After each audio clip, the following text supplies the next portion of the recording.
오늘 말씀 보시겠습니다. 오늘 말씀은 민수기 11장 24절에서 30절까지의 말씀, 그리고 12장 1절에서 16절까지의 말씀입니다. 한 목소리로 봉독하도록 하시겠습니다.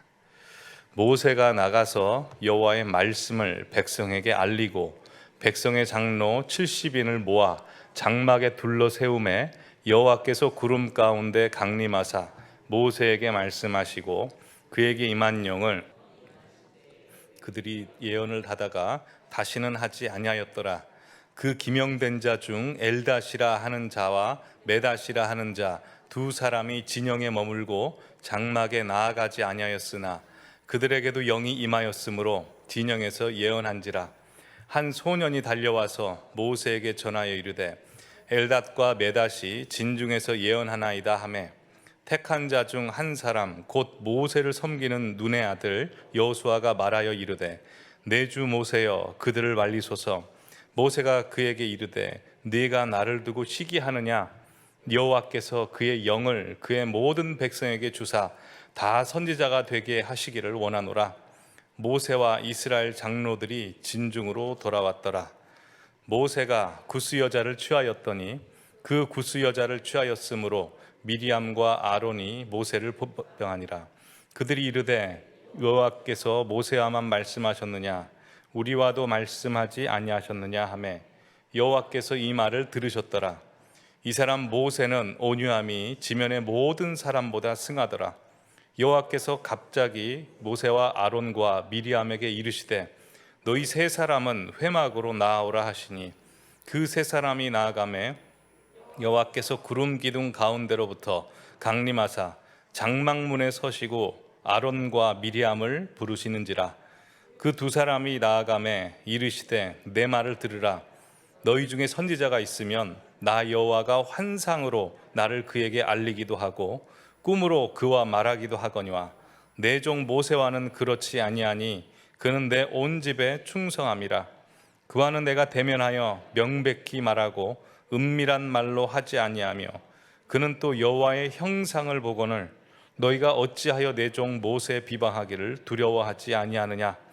여호와께서 그들을 향하여 진노하시고 떠나심에 구름이 장막 위에서 떠나갔고 미리암은 나병에 걸려 눈과 같더라. 아론이 면을 본즉 나병에 걸렸는지라.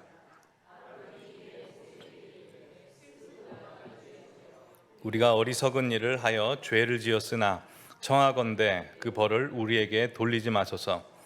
그가 살이 반이나 썩어 모태로부터 죽어서 나온 자 같이 되지 않게 하소서. 모세가 여호와께 부르짖어 이르되 하나님이여 원하건대 그를 고쳐주옵소서. 여호와께서 모세에게 이르시되 그의 아버지가 그의 얼굴에 침을 뱉었을지라도 그가 이레 동안 부끄러워하지 않겠느냐. 그런즉 그를 진영 밖에 이레 동안 가두고 그 후에 들어오게 할지니라 하시니 이에 미리암이 진영 밖에 이레 동안 갇혀 있었고 백성은 그를 다시 돌아오게 행진하지 아니하다가 그 후에 백성이 하레스롯을 떠나 바란 광야에 진을 치니라. 아멘. 오늘은 바로 12장 본문 설명으로 들어가도록 하겠습니다. 오늘 본문 1절 보여주시면 모세가 구스 여자를 취하였다라고 시작을 합니다. 영어 성경 보시면 모세가 구스 여자와 결혼했다라고 되어 있습니다. 재혼한 것입니다. 여러분, 모세가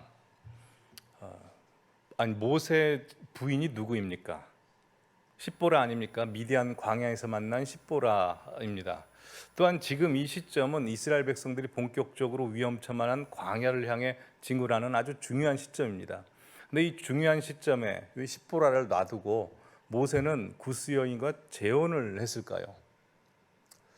학자들이 여러 가지 설이 있습니다. 몇 가지 설을 말씀드리겠습니다. 첫 번째로 모세 정략 결혼설이 있습니다. 정설이 아니고 야사입니다. 모세가 이집트 왕자로 있었을 때 에디오피아 원정을 떠나게 된 겁니다. 근데 보통 에디오피아 원정을 떠나게 되면 에디오피아로 가는 그 길에 바닥에 전갈이 나와서 점령하러 가는 군대가 다 점령당했는데 모세의 경우에는 전가를 잡아먹는 독수리 부대로 훈련을 시킵니다. 그리고 그래서 그 독수리가 전가를 다 잡아먹어가지고 모세 부대가 이디오피아에 무혈 입성하게 되었다라는 이야기가 있습니다. 그 무혈 입성하게 되자 이디오피아 왕이 모세에게 자신의 딸을 이제 결혼시켜 주기로 약속을 하게 된 거죠. 그리고 모세가 다시 애굽으로 돌아갔는데 그때 사이에 모세가 애굽 사람 죽이고 미디안 광야로 이제 행방불명이 된 겁니다. 40년 동안 행방불명이 되었다가 갑자기 모세가 노예였던 이스라엘 백성들을 출애굽시켜서 광야로 나왔다는 소식을 들은 이디오피아 왕이 자기 딸을 이제 약속대로 모세에게 보냈기 때문에 모세는 과거에 한 약속 때문에 어쩔 수 없이 결혼하게 되었다라고 하는 게 이게 정략 결혼설입니다. 이건 성경에 나와 있는 이야기가 아니고 고대 랍비 문헌에 나와 있고, 혹시 람세스라는 소설 아십니까? 그 소설에도 나와 있습니다. 근데 좀 신빙성이 떨어지지 않습니까? 이디오피아 왕이 아무리 모세와 약속을 했다 하더라도 40년 동안 자기 딸을 독소 공방으로 놔둘 리가 없겠죠. 그래서 두 번째 설이 있습니다. 모세와 십보라의 불화설 및 십보라의 사망설입니다. 십보라 입장에서 한번 생각해 보죠. 40년 동안 미디안에서 잘 살고 있는 것 같았던 자기 남편 모세가 어느 날 갑자기 시내산에 갔다가 하나님을 만나고 왔다는 겁니다. 그리고 가장 강력한 나라인 그 바로의 군대가 있는 이집트로 가서 노예인 이스라엘 백성들을 출애굽시켜야 된다고 하나님으로부터 소명을 받았다고 이야기를 합니다. 그러면 십보라가 그 이야기를 그냥 고지고대로 그렇군요라고 들었을까요? 아니죠. 그렇게 들을 수가 없죠. 근데 그럼에도 불구하고 모세가 계속해서 주장하자 십보라는 어쩔 수 없이 가족들과 함께 이 애굽으로 가기로 한 겁니다. 근데 모세가 또 이런 이야기를 합니다. 하나님의 백성은 할례를 행해서 하나님의 백성이라는 표징을 드러내야 돼. 그러기에 우리에게 있는 두 아들에게도 할례를 행합시다라고 그렇게 이야기를 하자, 그때 이제 십보라의 뚜껑이 열리죠.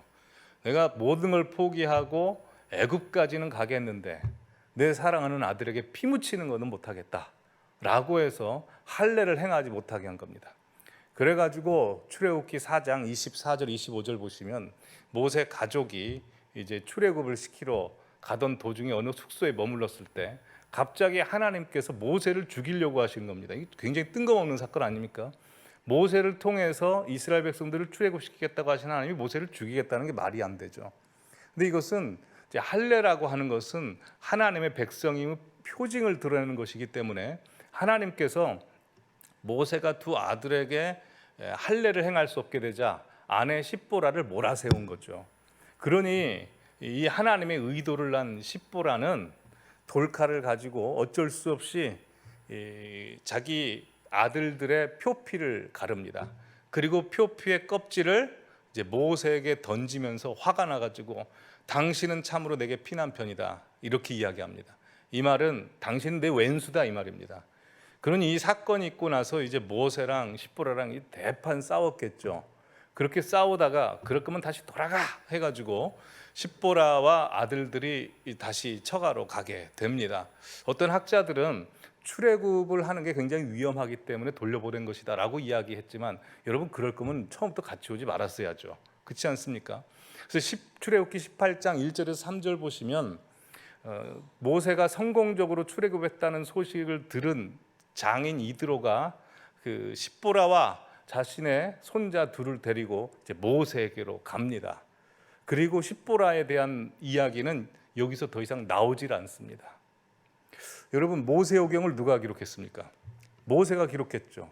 창세기 보시면 모세가 아브라함의 아내 사라, 이삭의 아내 리브가, 그리고 야곱의 아내 라헬의 죽음을 상세히 기록했습니다. 근데 자기 아내 죽음에 대해서는 기록을 하지 않았어요. 그리고 자기 재혼 이야기만 기록해 놓은 겁니다.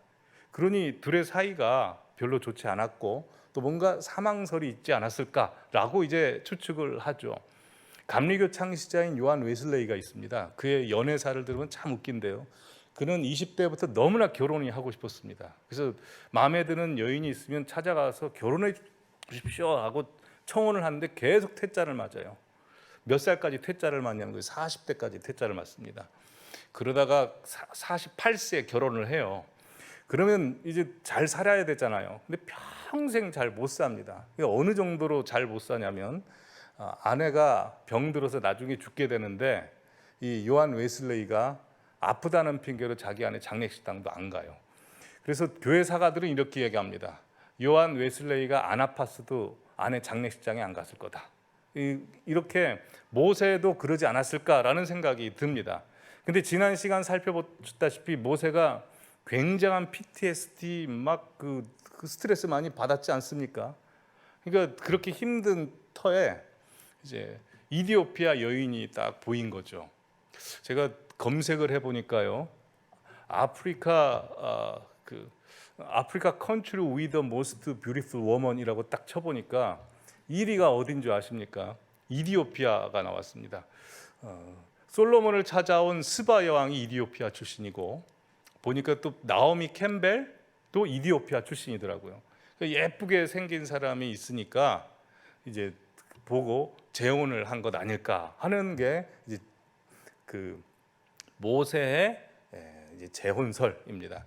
이렇게 학자들은 모세의 정략 결혼설, 부부 불화설 및 십보라의 사망설, 그리고 또 부부관계는 부부만하니 남의 부부관계에 신경 쓰지 말자설, 이게 마지막에 있습니다. 이 세 가지 설 중에 어떤 게 맞다고 생각되십니까?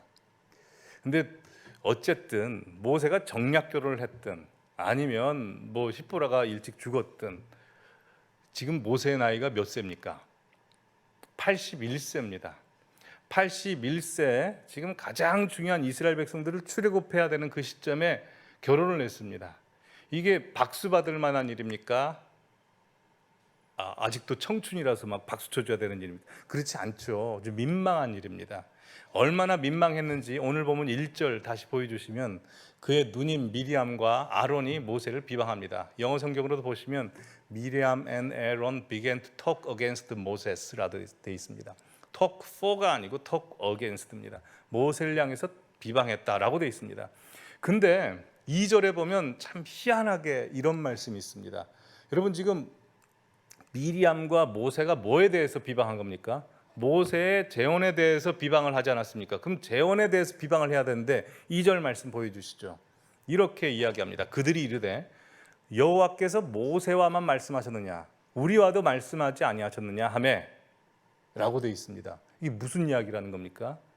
시기심이라는 거죠. 시기심. 자, 지난 시간 우리는 광야에서 드러나게 되는 우리의 자아 탐욕에 대해서 함께 말씀을 나눴습니다. 오늘은 광야에서 드러나게 되는 우리의 밑바닥 자아 시기심에 대해서 함께 말씀을 나누겠습니다. 자, 분명히 하나님께서는 그들의 시기심 때문에 미리암과 아론이 모세를 비방했다라고 말씀했습니다. 자, 그러면 미리암과 아론이 모세를 향해서 비방했을 때 막 안타깝고 괴로운 마음에 비방했을까요? 아니면 막 기뻐해가지고 좋아해가지고 비방했을까요? 전자일까요? 후자일까요? 후자입니다. 자, 임마누엘 칸트가 이렇게 이야기했습니다. 보여주시면 가장 친한 친구의 불행 속에는 기분 나쁘지 않은 무엇인가가 있다. 근데 이 말을 이렇게도 바꿀 수 있습니다. 가장 친한 친구의 행복 속에는 기분 나쁜 무엇인가가 있다. 이게 둘 다 똑같은 말이죠. 사람의 깊은 내면 속에는 남을 무시하고 남을 깔고 남을 인정하지 않고자 하는 깊은 죄성이 있다는 겁니다. 독일어에 보면 비슷한 표현이 등장합니다. 샤덴프로이데라는 단어입니다. 샤덴은 손실, 고통, 프로이데는 기쁨, 환희입니다. 남의 고통을 보고 기쁨을 느끼는 것. 반대로도 이야기할 수 있죠. 남의 행복을 보고 고통을 느끼는 것도 동일한 시기심입니다. 탈무드에 보면 이 시기심에 관한 여러 가지 이야기가 나옵니다. 어떤 성인이 위험한 길을 걷고 있었습니다. 그러자 두 청년이 그 위험한 길을 걷는 성인에게 함께 동행해 줍니다. 한 청년은 시기심이라는 청년이고 한 청년은 탐욕이라는 청년입니다. 그 위험한 길을 끝까지 같이 와준 청년이 너무나 고마워서 성인이 이렇게 이야기합니다. 먼저 소원을 이야기해 주는 자의 소원을 내가 들어주겠다.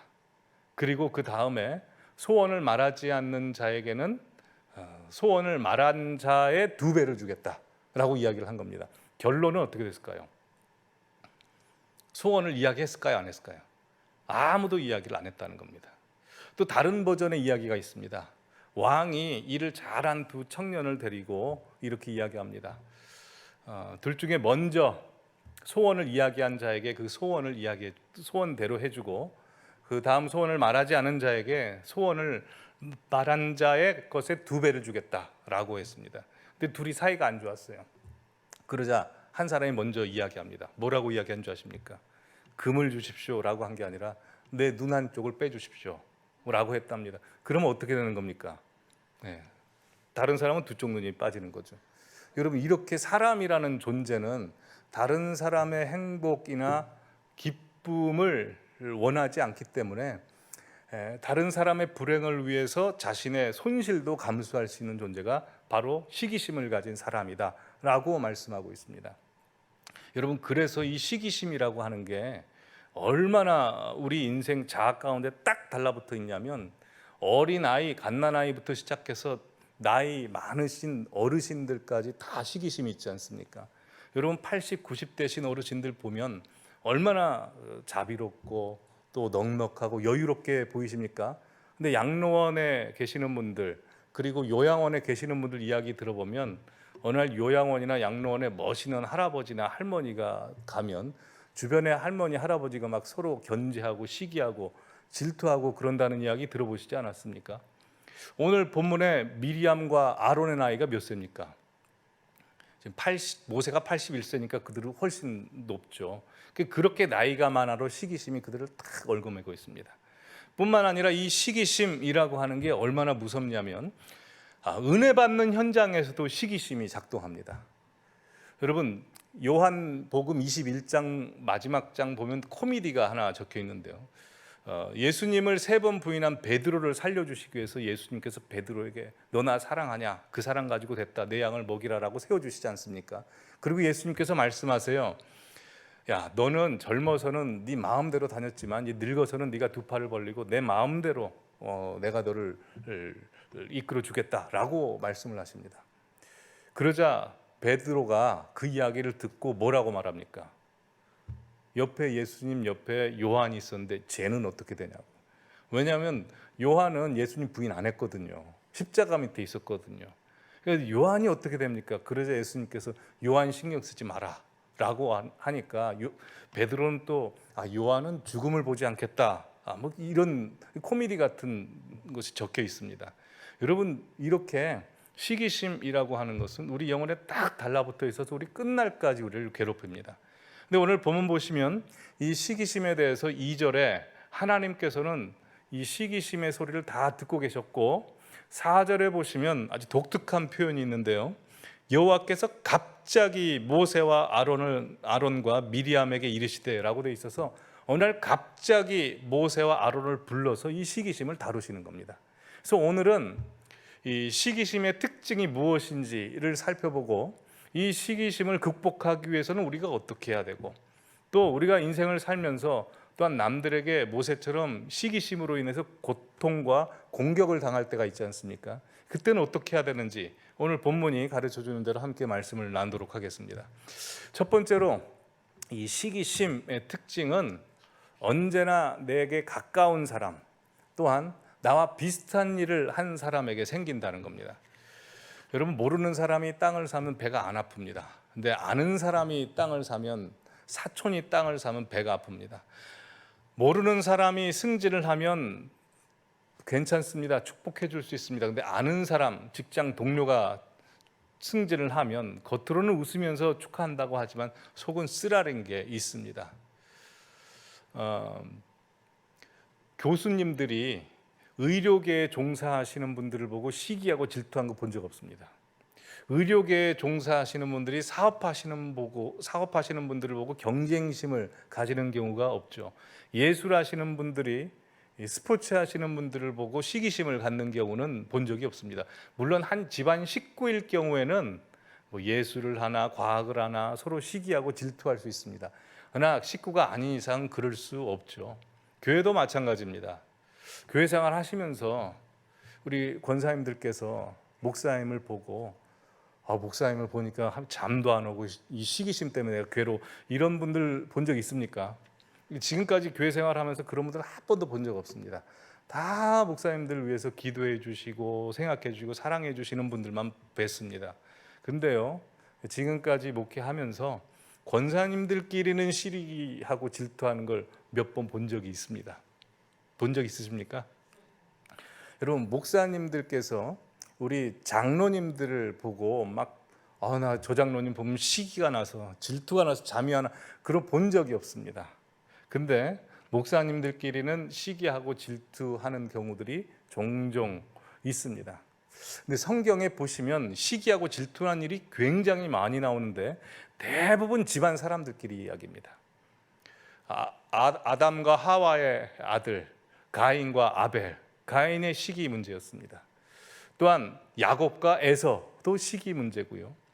또 요셉과 요셉의 형제들에 관한 문제도 그렇고, 라헬과 레아도 지금 집안 형제들끼리 시기 문제입니다. 오늘 본문도 그렇지 않습니까? 모세에게 비방할 거리가 있고 약점이 생겼습니다.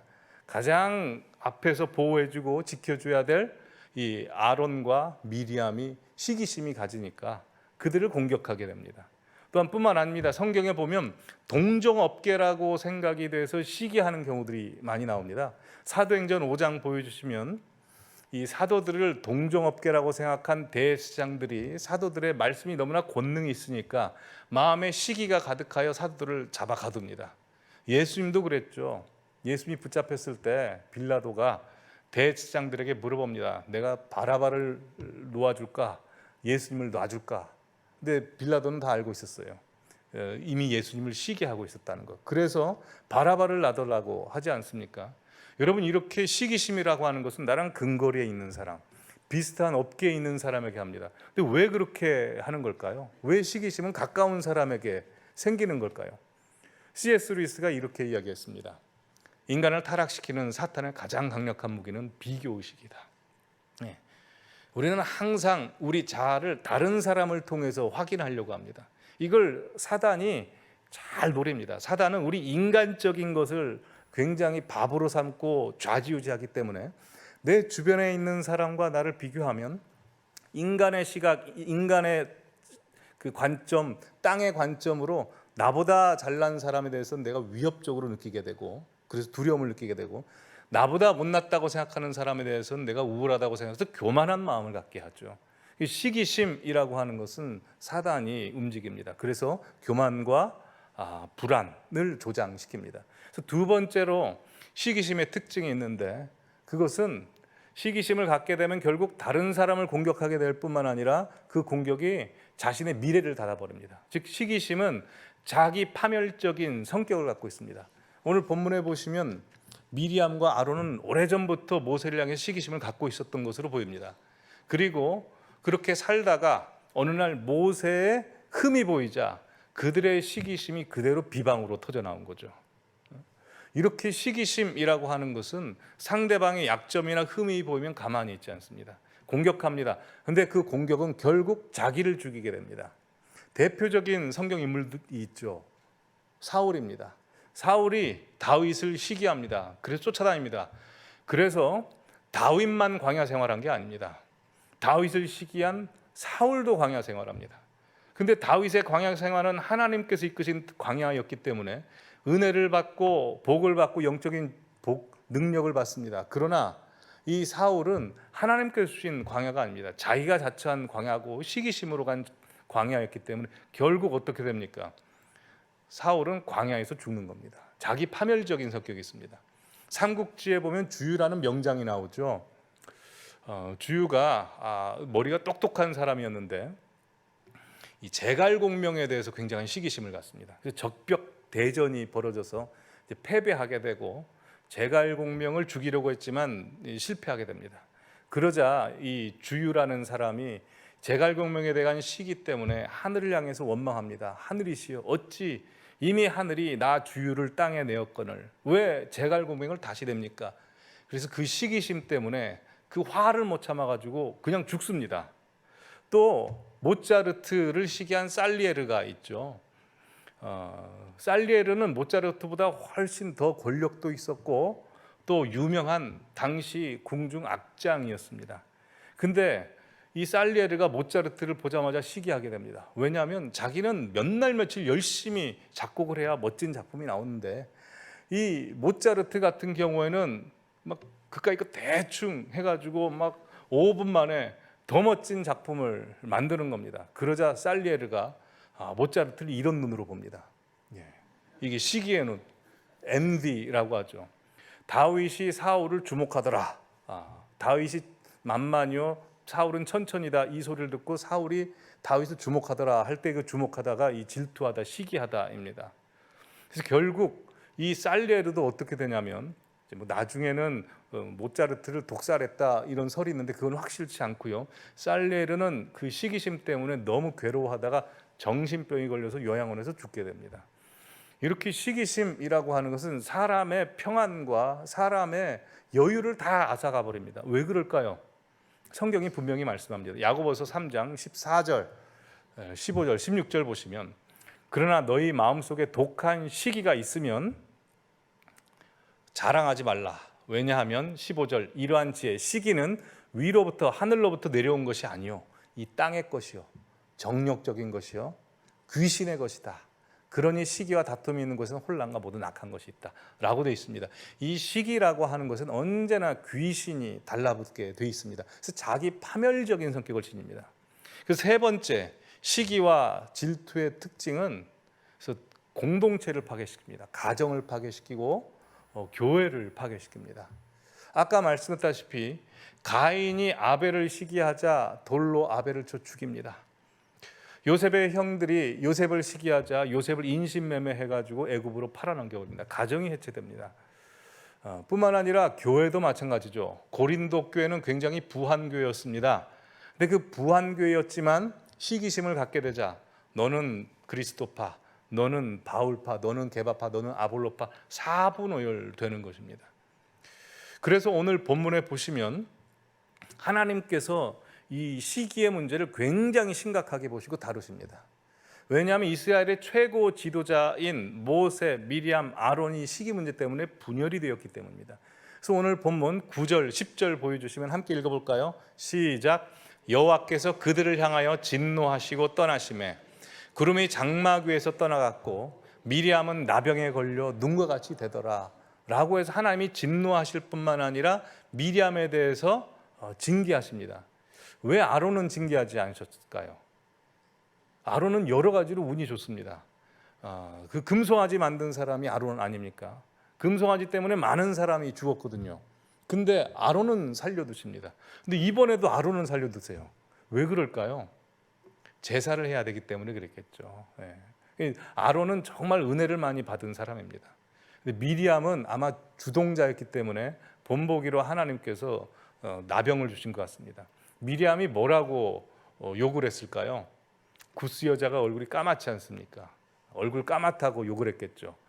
하나님께서 그래 한번 본보기로 당해봐라 해가지고 문둥병을 줘서 하얗게 만든 것 아닌가? 이건 저의 뇌피셜입니다. 근데 참 하나님은 진노 중에라도 긍휼을 베푸시는 분이십니다. 본문 보셨다시피 하나님께서 미리암을 7일 동안 격리 조치시키시죠.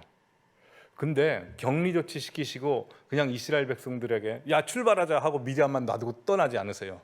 15절 16절 보여주시면 미리암이 진영 바깥에 이레 동안 갇혀 있었고 백성은 그를 다시 들어오게까지 행진하지 아니하였다가 그 후에 백성이 하세롯을 떠나 바란광에 진친이라 라고 해서 하나님께서 구름 기둥 불 기둥으로 멈춰서서 그들을 기다리고 계셨던 겁니다.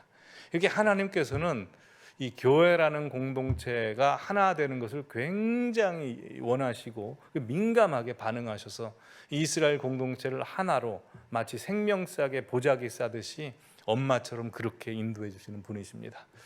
자, 네 번째, 시기심과 질투를 가지게 되면 우리에게 나타나는 특징은 하나님의 말씀이 우리에게서 끊어져 버립니다. 그리고 하나님의 반대편에 서게 됩니다. 오늘 이 미리암이 왜 6일 갇혀 있지 않고 7일 동안 갇혀 있었을까요? 7일 동안 갇혀 있으면 안식일을 지나야 됩니다. 하나님의 말씀을 들을 수 없게 합니다. 왜냐하면 시기심과 질투심을 가진 자는 하나님의 말씀을 튕겨내기 때문에 그렇습니다. 시기심을 갖자 대제사장들이 사도들을 가둡니다. 시기심을 갖자 말씀이신 예수님을 십자가에 못 박으려고 합니다. 이렇게 시기심을 갖게 되면 결국 하나님 반대편에 서게 됩니다. 그래서 하나님께서는 이 시기심을 쉽게 넘어가시지 않고 짚으십니다. 자, 그렇다면 우리 마음속에 만약 시기심이 생기면 그 시기심을 어떻게 극복할까요? 혹시 우리 성도님들 중에 이 시기심의 문제 때문에 막 괴로워하신 분들 계십니까? 많이 괴로워하시지 않으신 것 같아가지고 이 말씀을 계속 전해야 되나 말아야 되나 그런 고민이 생기긴 하는데요. 앞으로 시기심이 생기실 수도 있으니까요. 왜냐하면 이제 그 요양원 가도 시기심이 생긴다고 하는데 대비해서 시기심을 어떻게 극복해야 되는지에 대해서 함께 말씀을 나누죠. 자, 시기심을 극복할 수 있는 비결은요, 날마다 내가 하나님의 사랑받는 자임을, 하나님의 사랑을 계속해서 확인해야 됩니다. 고린도전서 13장 4절 보시면 사랑은 시기하지 않으며 라고 되어 있습니다. 왜 사랑은 시기하지 않을까요? 사랑은 많이 받으면 또 많이 갖게 되면 자신감이 있습니다. 사랑이 없으면 자신감이 없습니다. 자존감이 떨어집니다. 오늘 먼저 본 민수기 11장 24절에서 30절까지 말씀을 보면 하나님께서 모세의 그 짐을 덜어주기 위해서 70명의 장로들을 세우시고 70명의 장로들에게 성령을 보내주십니다. 그래서 다 예언을 하는데 26절 보시면 이 엘닷과 메닷이라는 사람이 왜 그런지 모르겠습니다. 모세의 말을 잘 못 들었는지 아니면 모세에 대해서 좀 불만이 있었는지 그냥 진영에 머무르고 성막 앞에 나가지 않은 겁니다. 근데 그들에게도 영이 임해버린 겁니다. 그래야 28절 29절에 보시면 모세에 대해서 충직한 여호수아가 모세에게 가서 이렇게 얘기합니다. 모세여, 그들을 말리소서. 그러자 모세가 이렇게 얘기합니다. 왜 네가 나를 두고 그들을 시기하냐? 나는 그들 시기하지 않는다 라고 이야기합니다. 여러분, 사실 시기할 만합니다. 모세의 통제 안에서 벗어났기 때문이죠. 근데 그럼에도 불구하고 모세는 시기하지 않습니다. 왜 시기하지 않았을까요? 하나님으로부터 사랑을 듬뿍 받아버렸기 때문입니다. 하나님 앞에 죽고 싶다고 했어요. 근데 하나님께서 모세를 향해서 70명의 장로들에게 그 짐을 덜게 해주시고 또 한 달 넘도록 정말 질리도록 고기를 먹을 수 있도록 주겠다라고 말씀을 하시니까 모세가 못 믿으니까 하나님께서 여호와의 손이 짧으냐라고 해서 그의 믿음을 또 세워주십니다. 그에게 사랑을 듬뿍 주시고 모세가 그 사랑을 확인하게 되자 자신감이 생기죠. 그래서 어떻게 하나님의 역사가 일어나도 자기 마음에 드지 않는 일이 있어도 하나님 뜻에 다 굴복하게 됩니다. 여러분, 우리의 시기심의 문제는 다 사랑의 결핍에서 생긴 겁니다. 오늘 본문 12장 3절에 보면 시기를 당한 모세가 이렇게 반응합니다. 이 사람 모세는 온유함이 지면의 모든 사람보다 승하더라. 여러분, 원래 모세는 온유하지 않은 사람이었습니다. 혈기가 있는 사람이었습니다. 애굽에 있을 때 애굽 사람 죽인 사람입니다. 근데 모세는 온유해졌습니다. 왜 그렇습니까? 사랑이 있었기 때문에 그렇습니다. 여러분, 다윗과 사울을 비교하면 도덕적으로, 윤리적으로, 인간적으로 사울이 훨씬 괜찮은 사람입니다. 사울은 정말 자기의 삶을 열심히 자기 뜻대로 사는 사람입니다. 아주 성실하고 정말 근면한 사람입니다. 근데 다윗은 그러지 않았습니다. 때때로 나태하기도 했고 윤리적으로 또 하나님 앞에서 보실 때 죄도 지었습니다. 근데 사울 왕은 그렇게 열심히 살았음에도 불구하고 버림받았습니다. 왜 그랬을까요? 날마다 하나님의 사랑을 경험을 하지 못했습니다. 하나님께서 사울을 사랑하지 않은 게 아닙니다. 사울을 계속 주시하셨고 사울에게 관심을 쓰셨지만 하나님의 사랑에 관심이 없었습니다. 그래서 하나님의 사랑을 듬뿍 받지 못하니까 결국 그는 자기가 자기를 죽이게 됩니다. 다윗은 그렇지 않았습니다. 여러 번 실수했습니다. 그러나 뭐만 탁 튀어나오면 하나님만 생각하면 하나님 앞에 납작 엎드립니다. 왜냐하면 그 다윗은 하나님의 사랑을 누구보다 깊이 알고 있었기 때문입니다. 그래서 다윗은 사랑하는 데 있어서 굉장히 자신감이 있습니다. 시기하지 않습니다. 그러기에 항상 날마다 하나님의 사랑을 확인하시기 바랍니다. 여러분, 하나님이 우리 성도님들 한 분 한 분을 사랑하십니다. 근데 우리가 그 사랑을 느끼지 못한다면 하나님 문제입니까? 우리 문제입니까?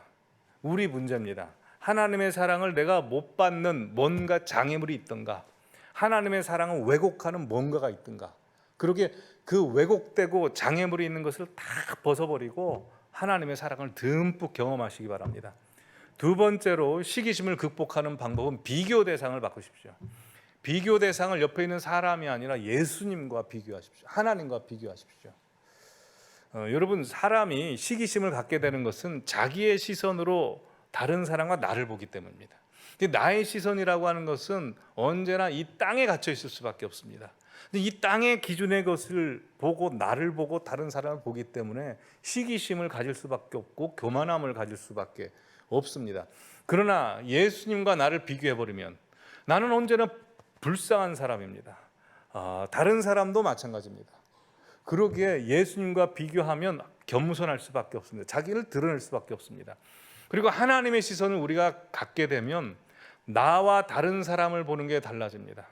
하나님의 시선으로 나와 다른 사람을 보면 다른 사람이 아무리 나보다 뛰어나고 사회적으로 훌륭한 사람이라 할지라도 결국 하나님께서 보실 때는 오늘 피었다 내일 지는 꽃 같고 방금 있다가 바로 사라지는 수증기와 같은 연약하고 불쌍한 사람, 하나님의 도움 없이는 살 수 없다는 사람이라는 걸 알게 되죠. 그러게 하나님의 시선으로 보면 우리 주변에 있는 모든 사람은 내가 꺾고 넘어서야 될 경쟁자가 아니고 그저 하나님의 사랑으로 품어줘야 될 대상이 됩니다. 하나님의 시선으로 바라보면 완전히 달라지는 것이죠. 마태복음 20장에 보면 포도원 품꾼, 일꾼에 대한 이야기가 나옵니다. 새벽 6시에 나가서 주인이 일꾼을 데려오고 오전 9시, 10시, 12시, 3시, 저녁 5시에 데리고 가서 품꾼을 데리고 와서 일을 시킵니다. 근데 그 주인이 품삯을 줄 때 새벽 6시에 온 사람과 저녁 5시에 온 사람을 동일하게 약속한 대로 줍니다. 그러면 당연히 아침 6시에 온 사람이 불만이 나오고 시기가 나오고 질투가 나올 수밖에 없죠. 근데 한번 우리 이렇게 가정을 해보시죠. 성도님들께서 예수님의 부르심을 받고 예수님의 포도원에 새벽 6시에 부름을 받아서 일을 하기 시작한 겁니다. 정말 땀을 흘리고 열심히 재미있게 일을 하셨습니다. 근데 저녁 5시에 성도님들의 아들과 딸을 주님께서 데리고 와가지고 거기서 일을 시키십니다. 그리고 1시간 딸랑 일하고 이제 6시에 결산을 하는데 성도님들께도 똑같이 100만 원을 주고 또 성도님들의 자녀들에게도 예수님께서 똑같이 100만 원을 주십니다. 그럼 똑같이 100만 원 받았다고 예수님께 찾아가가지고 예수님, 나한테 100만 원 줬으면 내 아들과 딸한테는 10만 원 줘야지 왜 90만 원을 더 줍니까? 라고 따질 분 계십니까? 안 계시죠. 부모 입장은 그렇지 않죠. 여러분, 부모 중에 혹시 아들과 딸이 나보다 좋은 대학에 들어가고 공부도 잘해가지고 시기심이나 막 그래서 잠이 안 오고 그런 분 만나본 적 계십니까? 우리가 얼마 전에 토빅 고사를 봤습니다. 토빅 고사에 아빠와 딸 그리고 엄마와 아들 그리고 여러 가족들이 함께 보신 분들이 계십니다. 유심히 봤습니다. 정확한 성적은 모르겠는데 아마 그 자녀분들이 성적이 더 좋은 것 같습니다. 근데 그 아빠가 딸이 성적이 더 좋다고 학교 내일 학교 네가 알아서 가 해주고 안 태워줍니까? 아들이 엄마보다 성적이 더 높아요. 그래서 그 엄마가 야, 밥 안 해줄 거야. 네가 알아서 먹어. 이런 분 보셨습니까? 그러지 않죠.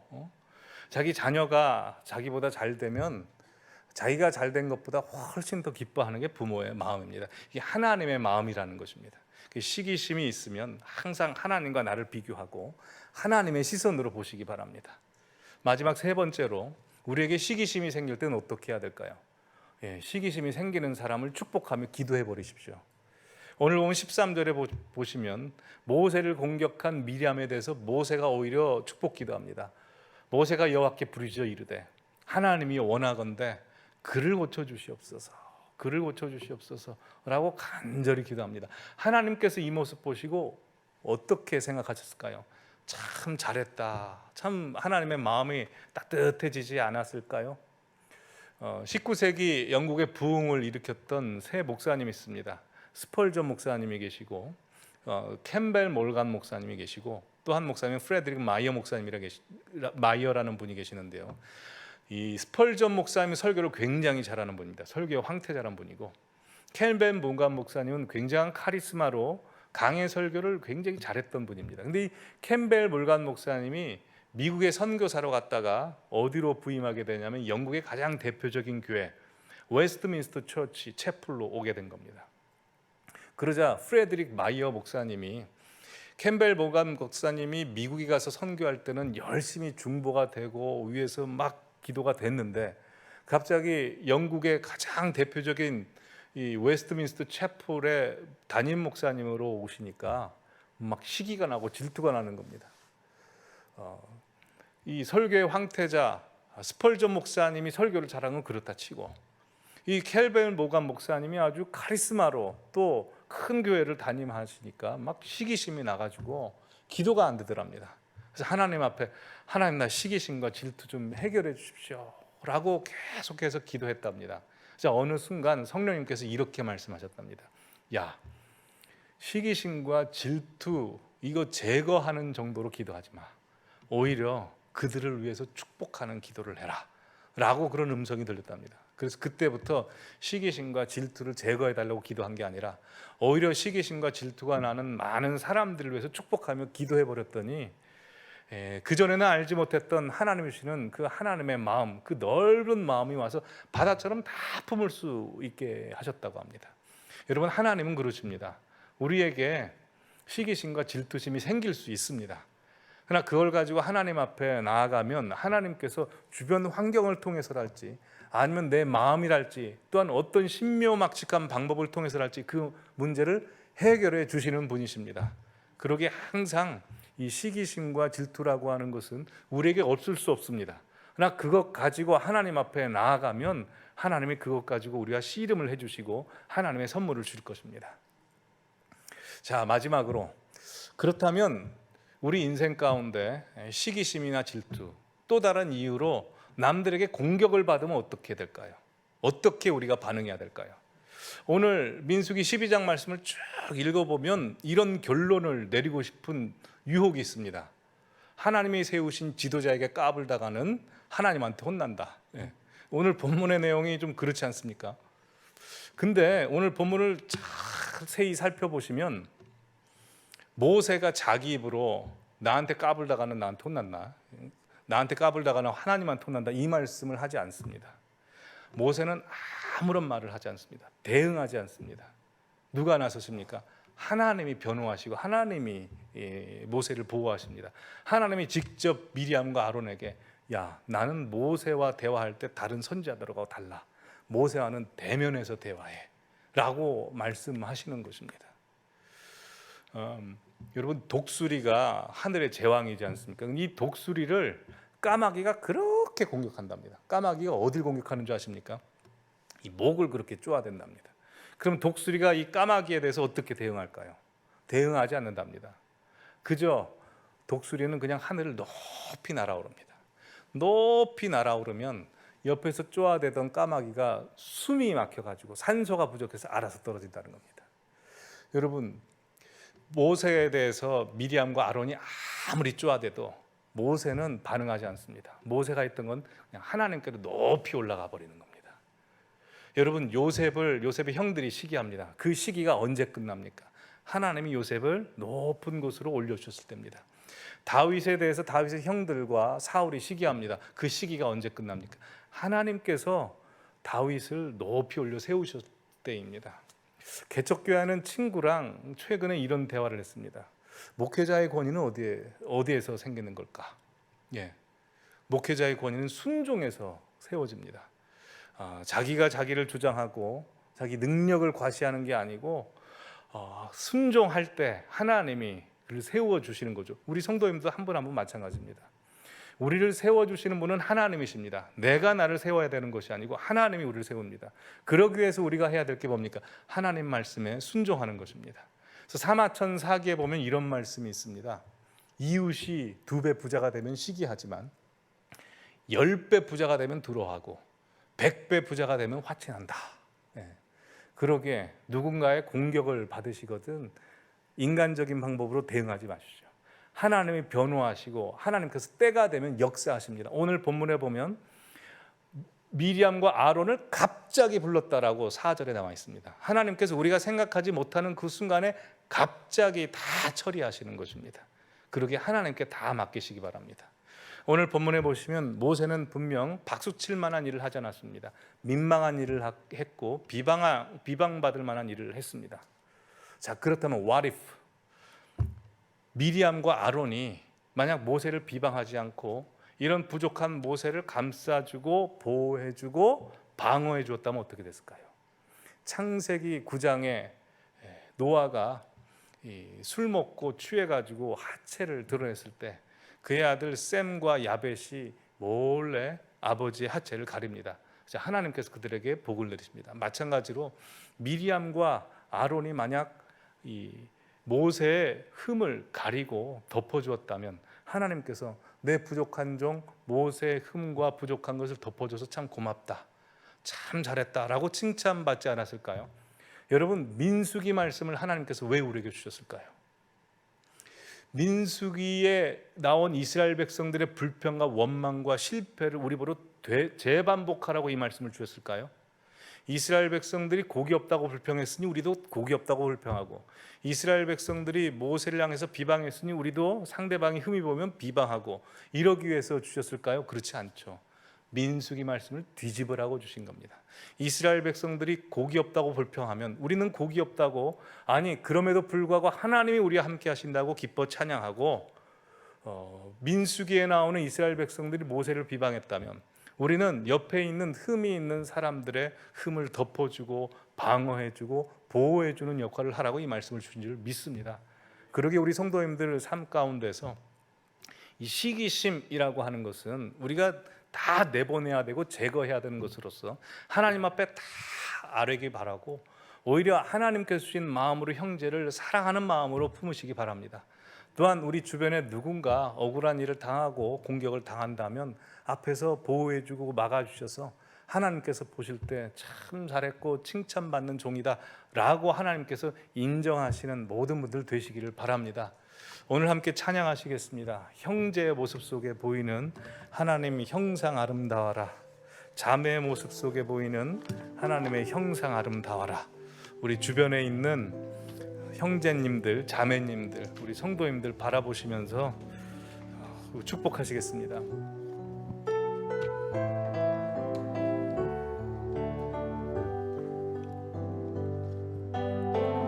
형제의 모습 속에 보이는 하나님 형상 아름다워라.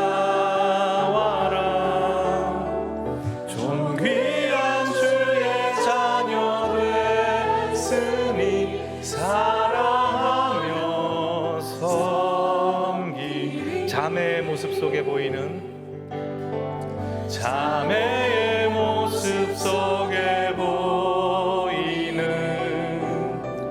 하나님 형상 아름다워라. 존귀한 주의 자녀 됐으니 사랑하며 섬기리. 자, 혹시 이번 주간에 생신이나 생일 맞으신 분 혹시 계십니까? 아니면 7월 달에 생신이셨던 분들 혹시 계십니까? 7월에, 예, 앞에도 계시고, 예, 뒤에도 계시고. 저요? 저는 아닙니다. 옆 앞에, 예, 구주영 권사님. 네. 자, 우리 생일 맞으신 분들을 위해서 우리 함께 축복하겠습니다.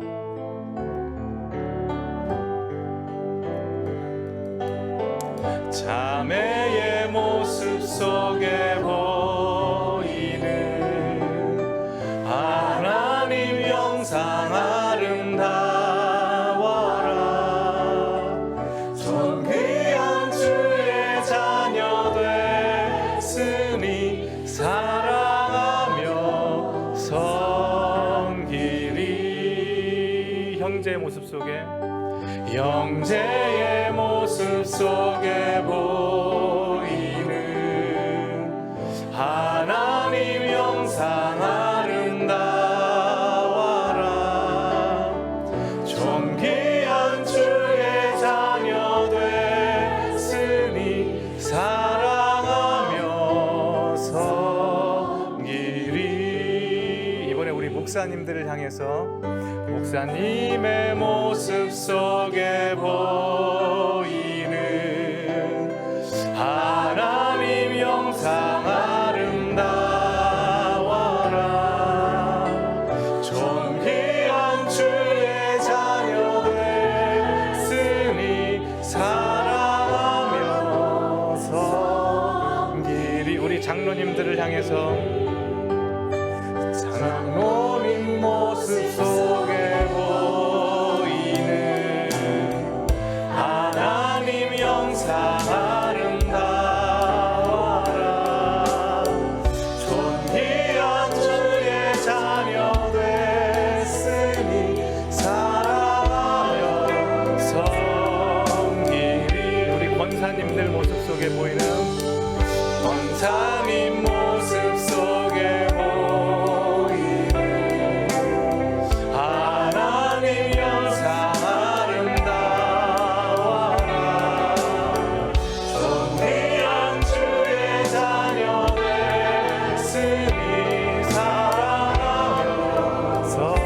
집사님과 성도님의 모습 속에 보이는 집사님 모습 속에 보이는 하나님 영상 아름다워라. 존귀한 주의 자녀 됐으니 사랑하면서 우리 청년들 모습 속에 보이는 청년들 모습 속에 보이는 하나님 영상 아름다워라. 존귀한 주의 자녀 됐으니 사랑하며. 우리 내일 수련회를 떠나는 청소년 모습 속에 보이는 청소년 모습 속에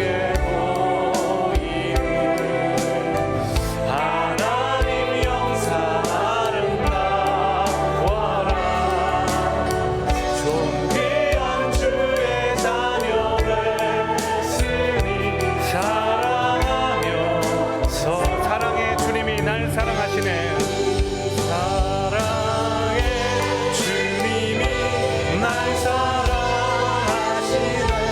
내 모습 이대로 와주셨네. 사랑의 주님이 날 나도 널 힘있게 사랑의 주님이 사랑의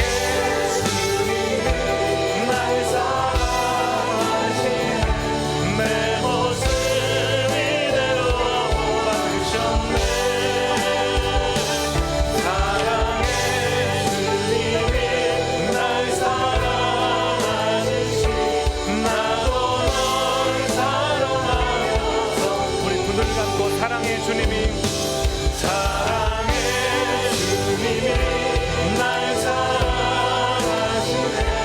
내 모습 이대로 봐주셨네.